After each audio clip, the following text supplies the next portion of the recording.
That disagreement over immunity allowed the president to say today that he kept his promise to end the war. Few would have expected it early in his administration, but most of the president's successes have come as commander-in-chief. We asked Norah O'Donnell to look into that. Norah? Scott, the president's announcement today to end the war in Iraq, one day after the death of Libyan leader Muammar Qaddafi, is just the latest in a series of foreign policy milestones. It is remarkable for a president whose own foreign policy credentials were repeatedly questioned when he was campaigning for the job of commander-in-chief. I pledge to bring the war in Iraq to a responsible end, for the sake of our national security and to strengthen American leadership around the world.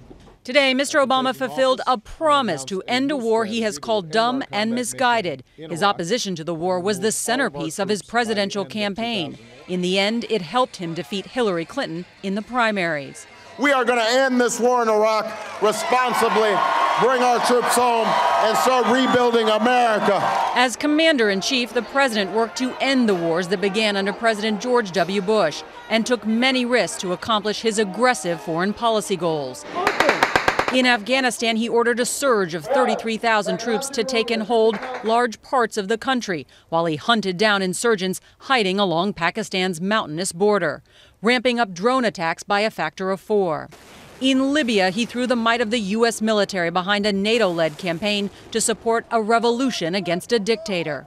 Mr. Obama's unfinished legacy is now marked by foreign policy success. The tide of war is receding. The drawdown in Iraq allowed us to refocus our fight against al-Qaeda and achieve major victories against its leadership, including Osama bin Laden.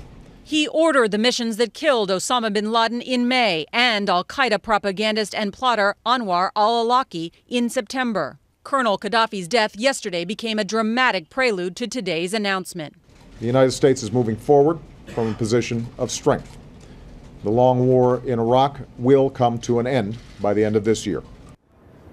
These victories will no doubt burnish his credentials as a world leader, as a president who can fight terrorism, but they may not help him win re-election next year, when the issues of the campaign will be more likely focused on issues here at home, like jobs. Norah, thank you very much.